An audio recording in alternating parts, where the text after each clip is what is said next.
What's up, guys? I'm Sean, and welcome to the How To Hero YouTube channel, where we focus on bringing out the hero that exists in all of us, and that includes you. Today, I'm going to be talking about setting boundaries. What are boundaries? Why do we set them? How do we set them? And how do we maintain them? So let's talk about why boundaries are important. First of all, boundaries are important because as people, as empaths, as highly sensitive people, and as people in general, we have different things that bother us. We have different things we need. We have different feelings, different, I guess, just requirements for operating in our lives. And as we start to mature, we tend to learn to ignore what a lot of those boundaries are, a lot of those feelings that we have. As we're younger, we start to try to people please. We start to try to allow people to break the boundaries that we have. And we don't necessarily establish them in the right ways. We don't necessarily let people know that they're breaking our boundaries. And this forces us to kind of internalize it, and it makes us kind of keep it inside. And it creates this negative energy inside of us. And when there's negative energy inside of us, and it is in conflict with our emotions and in conflict with how we think that things should be, it causes negative emotions. It causes disharmony. It causes resentment to form, or just discomfort in general. And then that can lead to physical symptoms as well, like stomach issues, things like that. So it's really important that we start to understand why we need to have these boundaries, and start to understand what our boundaries are, and they're different for everyone, and start to understand as well that when we set these boundaries, we're not being selfish. These feelings are not illegitimate. We can grow up feeling a lot like we're too sensitive, and we just need to move on, just need to get over it. While that can be the case, typically speaking, if you feel discomfort around some particular situation, generally speaking, your discomfort's warranted.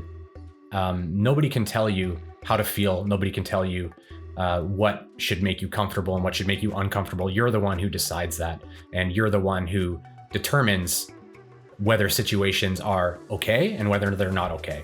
And it's really that simple. You are the one who's in control of that. And you shouldn't let anybody tell you otherwise. It's up to you. The easiest way to start to establish for yourself what your own personal boundaries are and start to understand where you fit into this thing is to consider when things happen and when situations occur. Does it foster a feeling of resentment inside of you? Does it cause you to resent the person that's overstepped? Are you sitting there and you dwell on it? Does it bother you later? Do you find yourself talking to yourself in the shower about the situation, about how you wish you would have handled it? Or do you find yourself kind of having these angry conversations with these invisible people to try and let them know how you really feel? A lot of times we kind of do that, and then we just move on and we don't think much about it. But these are indicators that you've had a boundary that you didn't really even realize that you had, that was crossed, and now you're trying to work through that negativity. You're trying to work through the negative energy and let it out. And that's why you have those kind of conversations in the shower, or you think about it, you stew on it, or you drive to work and you keep talking about it with yourself, or having this internal dialogue. Those are indicators that you have a boundary that's been crossed, or something's bothering you and you have disharmony. Another way to feel it is just, discomfort. If something makes you uncomfortable, chances are you have some type of boundary being crossed. Now, you have to be a little bit careful with this because, for example, if let's say you don't like crowds very much, or you're at school and you're supposed to do a project where you're supposed to give a presentation, and that makes you uncomfortable. Well, the fact of the matter is that sometimes we need to step out of our comfort zone. We need to do things that make us uncomfortable to recognize that there's not necessarily anything wrong with what we're doing. And so you need to kind of pay attention to that. Is the discomfort because you are avoiding something that really you shouldn't avoid. Or, if you get uncomfortable when you mow the lawn because it's hot outside and you don't like to do the labor. Yeah, mowing the lawn or doing chores or doing things around the house kind of sucks, but you know what? Sometimes you just need to buck up and get those things done. So it's important to kind of, use this advice with a grain of salt and try to be reasonable with yourself, be true to yourself, be real. Don't try to sit here and be like, well, my boundary is that I don't cut the grass. That's my boundary and you must respect it. It doesn't really work like that, right? So you need to really be honest with yourself and really understand where these boundaries are coming from internally. Self-awareness is key, which I'll get into that in a little bit. You need to prioritize your self-care. So you need to understand that in this life, you are the primary indicator of what is good and what is bad for you. You are the one who decides these things. We grow up with our authorities and our parental figures and our friends and all these different people that will, they'll let us know what they think, and they'll let us know how we should feel. And people tend to try and impart wisdom, which can sometimes come across as like they're trying to convince you that the way that you feel is wrong. The way that we feel isn't typically wrong. The way that we feel is the way we feel, and we can investigate that to figure out why we feel that way, and that's what we should do. Self-care needs to be a priority. You need to understand that you need to take care of yourself, and you need to keep yourself at the top of the list. It's the same. I use this analogy. When you're in an airplane and they talk about those oxygen things falling down, and you need to give yourself the oxygen before you give it to the person beside you, or the kid beside you or something like that. You got to get yourself the oxygen first. That's because you can't help other people if you haven't first helped yourself. If you're not a balanced and whole individual, if you have disharmony in yourself, then you're gonna project disharmony into the world as well. So you need to really focus on yourself first, and then once you're good, then you can make sure others are good. And that's really how you have to focus on it. You really do need to pay attention to yourself first, how you're feeling first and foremost. That way you can do everything else better.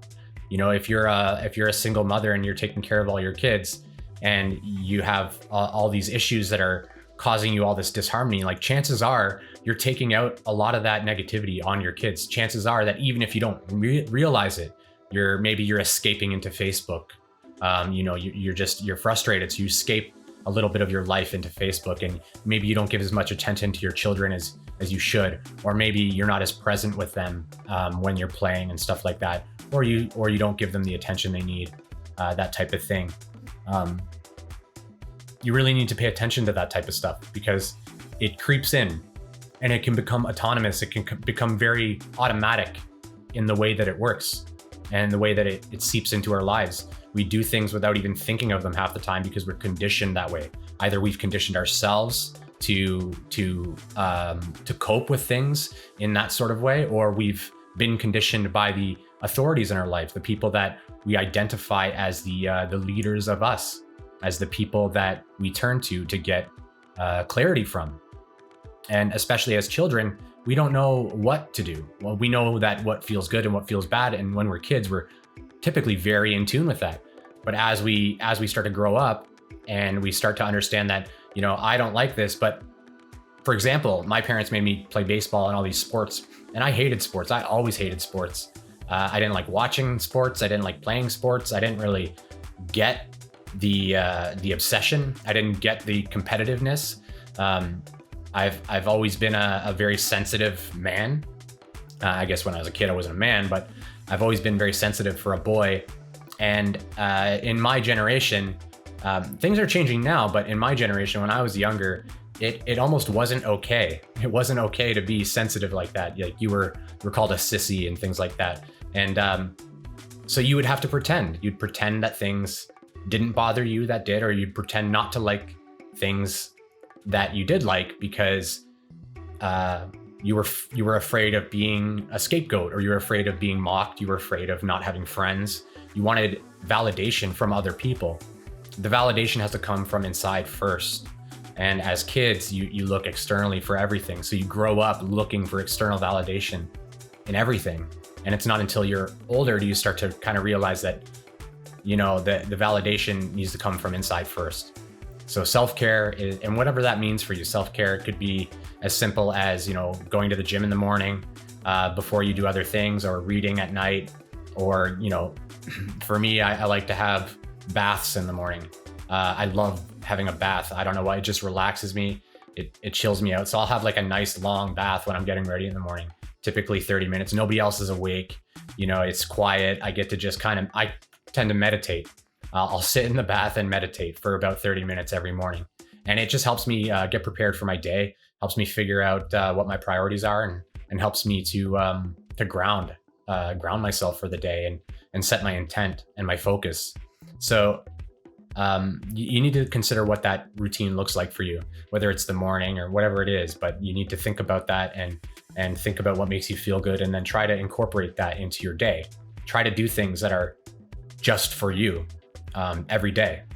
It doesn't mean all day long you're just focusing on what makes you feel good, but you should do something every single day that's just for you. It's just to make you feel good, and it's just to make you and it should be healthy, of course, but it's just here to make you take care of yourself. You need to get good at being self-aware. This is challenging. This is really challenging. This is where meditation helps a lot. So that's my first recommendation. If you don't have a meditation practice, there are so many, and maybe I can go into detail about how I started meditation, or how I would recommend people get into meditation, because especially with people like me who are, when I first thought about meditation, it was something that seemed impossible because my mind's very frantic. I talk fast, I think fast, I communicate ideas quickly, and just I have a lot of I almost call it like thunderclaps, like just ideas all the time. And it's as a kid and even as an adult, I thought I had ADHD. I've learned now that it's not so much ADHD. It's more about me trying to find focus and equilibrium. Becoming unbalanced gives me a lack of focus, which seems like ADHD. It seems manic. So meditation is the first thing I'd recommend, because what meditation allows you to do is, the whole purpose of meditation is to investigate how your mind works. It's to investigate the insides, how you feel about things, and be self-aware. That's the whole purpose of it. And as you do that, you start to notice different kind of autonomous programming that you have, and you start to be able to interrupt the automatic proceedings of your thought patterns. So you start to realize that, when things happen, you're getting frustrated and there's nothing to be frustrated about. So you can interrupt that frustration. So I used to get frustrated when people cut me off and stuff like that, when I'm driving to work or whatever.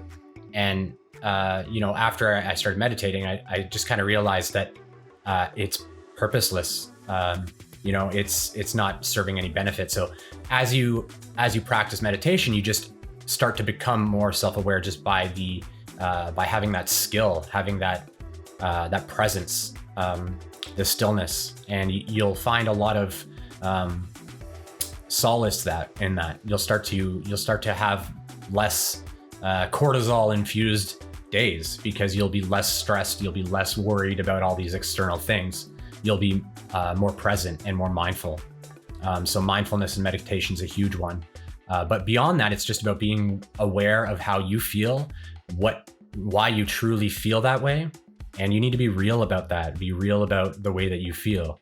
You need to consider not just the event that's caused you to feel this way. A lot of times we misattribute the feeling to the event. So you have something happens, and then an emotion occurs. Let's call it anger. Anger occurs, and you're angry about this event, but really you're not.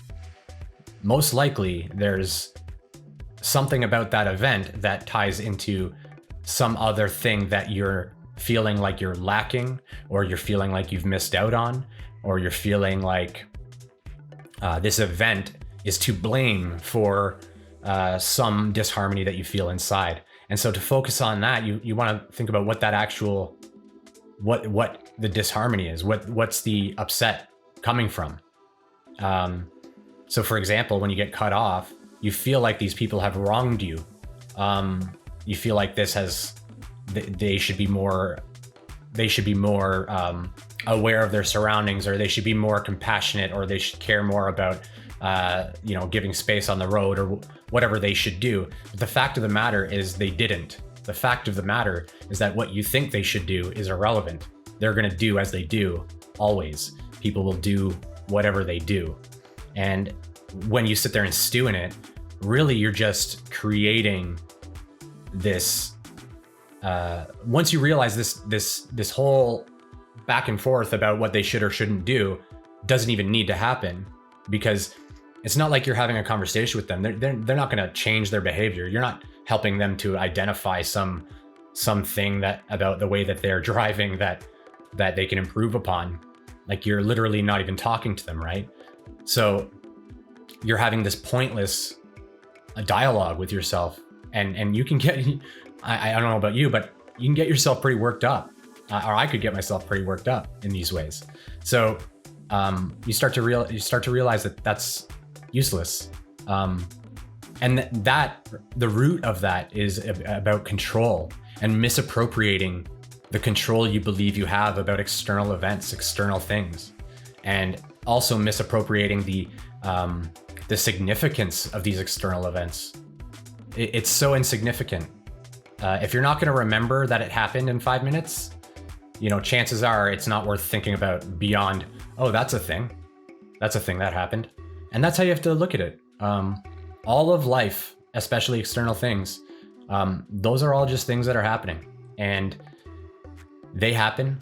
That's how they are, and that's the world, that's the universe, and that's happening for a reason. It's happening to either teach you something, or to show you a message, or to further you along your path. And so if your house burns down, yeah, that's rough, that's hard, but ultimately it means change, and it means new horizons, it means new beginnings. And there's an optimism that can be found in almost every single scenario. There's an optimism, a strength that can come out of that, a fortitude. So one last thing about that is when you are self-aware and you notice that something bothers you, think about what you can do about it. It's very simple. Something bothers me. What can I do about it? If the answer is nothing, then there's no problem. Move on. That's like getting mad if it's raining. What can I do about it raining? Nothing. So move on. Why worry about it? If you can do something about it, then there's no problem. Now you know what to do. Go do it. It's so simple. And once you understand that and start focusing on the solution rather than the problem, and that's where the boundaries come in. You focus on what you can do to establish a boundary to make sure that this doesn't happen anymore. Like getting cut off, as an example, you can't set a boundary there. You can't make people not cut you off. People are going to cut you off your whole life until we all have the self-driving cars, which I can't wait for, because then I can just nap all the time. I could use that as my sleep time. But I digress. When you're setting the boundaries, like once you've established what your boundary needs to be, you need to be direct and assertive in stating the boundary, but don't over-explain it. You're not there to justify yourself. You're not there to convince other people to believe the same thing that you believe. It's your feeling. They're either they'll get it or they won't get it. And you can explain it a little bit, but don't focus on going back and forth with them, trying to make sure they see it from your side. That's not your job. Their job is to follow your boundary. Your job is to set it. And that's really it. And if they can't get it, that's fine. They don't have to get it. They just have to respect it. And that's the end of the story. It's your boundary. And if they can't respect it, see you later.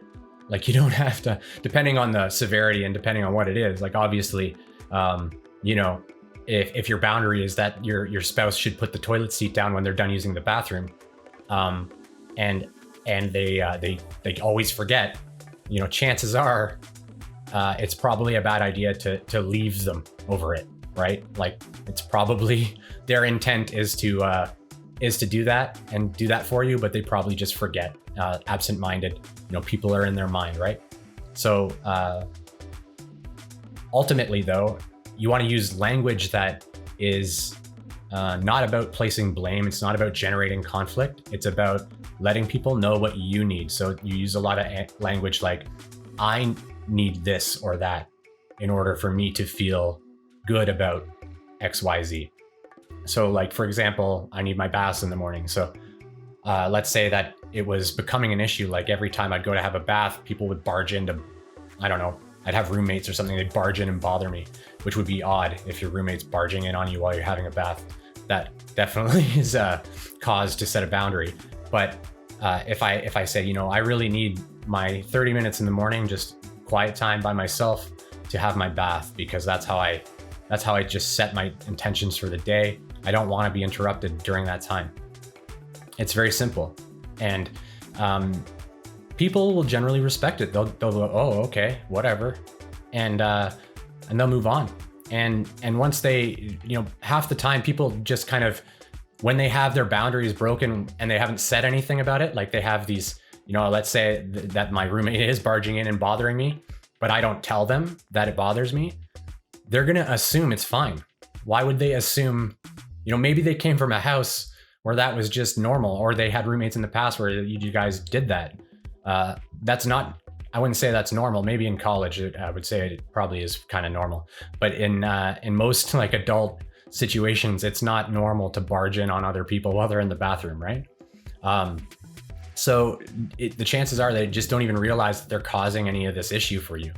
So if you don't tell them, you can't really expect them to know. And it can seem obvious to you. It can just seem like, obviously you don't do this, but obviously it's not obvious to them. So you have to let them know. You have to tell them. And like I said, you can't approach it like an argument.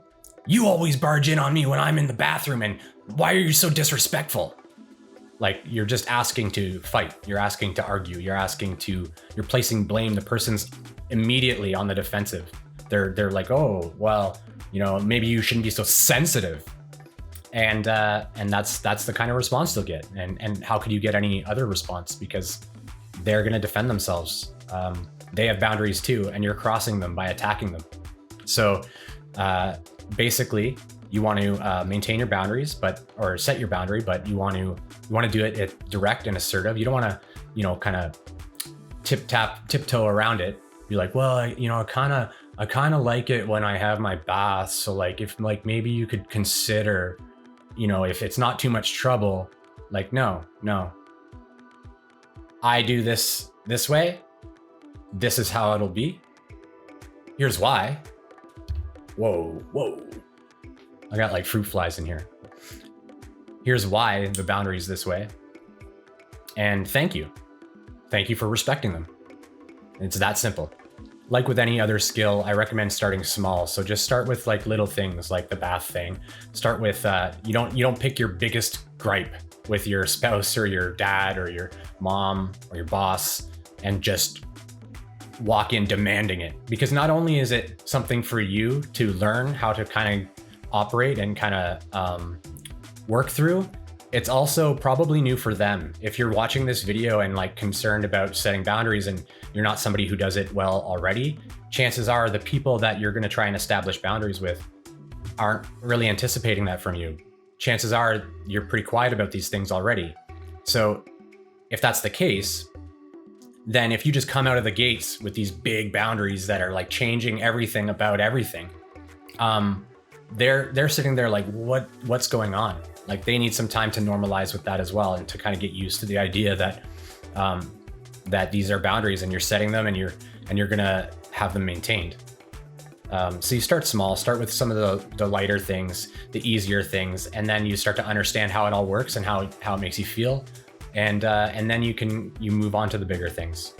So I'm just gonna create like a real life example just as a way to go through it. So let's say you like to read before bed, and your spouse, every time you sit down to read, you like to read for 15 minutes or half an hour or something before you go to sleep. It helps you quiet your mind. It helps you just to relax and allows for you to have a restful sleep. I think that's a pretty normal habit, right?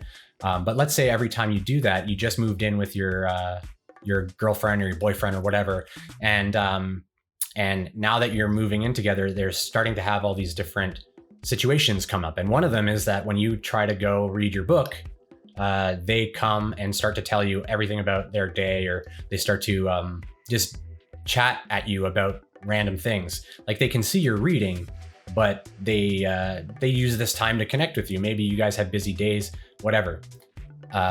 For whatever reason, they won't let you read. If you don't tell them that that's a problem, then they're not going to know. But so let's say that that's the issue, and when you start to notice that you're starting to resent them, you're starting to feel like, you know, this person's annoying me, and maybe it was a bad idea for them to move in, and maybe maybe if they would just pay attention, maybe they need to pay attention to me. Why don't they care about what I'm trying to do? It's so rude that they're interrupting me doing this thing. They're not thinking about it like that. Their intent is just to talk to you, right? I mean, generally speaking, let's assume that they're not malicious, right? If they're malicious, then why are you even with them? You know, that's not, cut those ties. If they're malicious, they're malicious. Get them out of there. But let's assume that they're good people, and let's assume that you guys aren't, trying to get back at each other all the time with these things. They have no idea. So you need to think about, what's upsetting you about it. And you're getting upset because you aren't able to relax and calm your mind before you go to bed. And it's causing you to resent them. And once you figure that out, then you think about how you're going to approach it with them, and just say, hey, listen, so since we moved in, there was something I didn't really tell you. When I go to bed, I really need my alone time just for a few minutes, like 30 minutes while I read my book. It helps me get ready for bed. So if you have a whole bunch of stuff that you want to talk to me about, I need you to do that prior to that time, because that's my bedtime routine, and it's important to me that I maintain that, and etc. And generally speaking, reasonable people are going to be like, cool, okay, there you go, easy. Most people will just be fine with that. They don't necessarily know. They don't necessarily realize it. People forget. They get in their own mind, and they do all these different things. So what you want to do is make sure that they understand that they're infringing on those boundaries. Remind them, and do it in a nice way. Do it calmly, but direct and assertive. And then say, so I just wanted to kind of remind you, because I noticed that, sometimes you're letting me read, but other times you're not. And I really do need that time. It keeps going on and it keeps happening. That's when it's time to have like a sit down and an honest conversation about why they're ignoring it. Think about it from your side, make some assumptions, not assumptions, but guesses as to what might be happening. But what you should do is figure out what's actually happening with them. Have some honest communication. Talk about it. Hope that helped with you guys in establishing boundaries and in healthy relationships. If you guys have any questions about any of this, or have any feedback about anything I've said, definitely let me know in the comments. If you helpful though, definitely click that like button and subscribe if you want to see more stuff like this. I try to do daily videos. Thanks so much for watching. Take care. Namaste.